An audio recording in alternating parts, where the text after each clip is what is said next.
বাবু তুই কাঁদিসনি, শ্রাবণীর বিয়ে এখনো হয়নি, কিন্তু আজকে হবে। না না মা, ও আমাকে ছেড়ে অন্যদিকে বিয়ে করতে পারে না। আমি ওকে অনেক ভালোবাসি মা।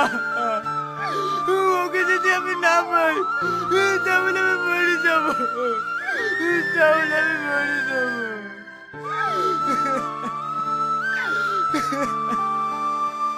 বাবু তুই একটু ধৈর্য ধর, সব ঠিক হয়ে যাবে। এখানে আবার কি বললো? এত কান্নাকাটি? এই আপনার টাইম শেষ হয়ে গেছে, আপনি জানতো। বাবু তুই থাক, আমি এবার সামনের সপ্তাহে আসবো।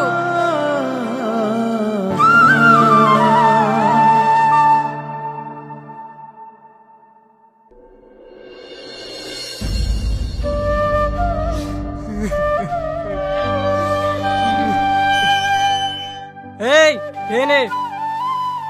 না খাবো না, আপনি খাবার নিয়ে যান। কিরে কি হয়েছে তোর?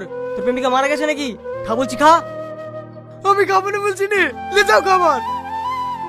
কি তুই খাবার চুরি ফেলে দিলি? থাম, নতুন জেলা সাহেব এসছে, তাকে ডেকে আসছি।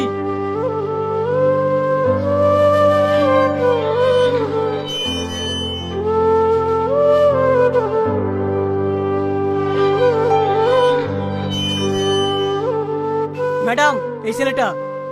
কি রে তোর এত বড় সাহস, তুই খাবার চুরি ফেলে দিয়েছিস? কি ব্যাপার, কথা বলছিলি যে? ঘাটাল,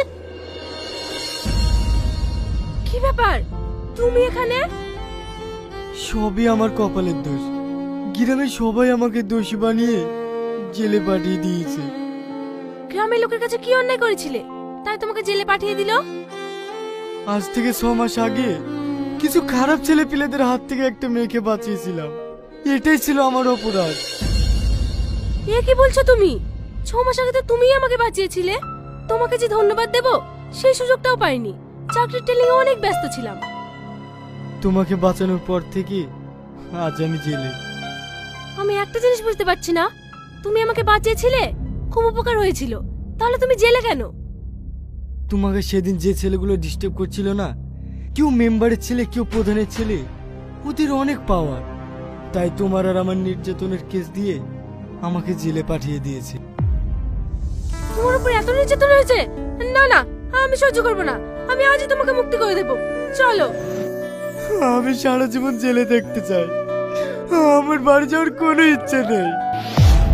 তুমি জেলে থাকতে চাও কেন?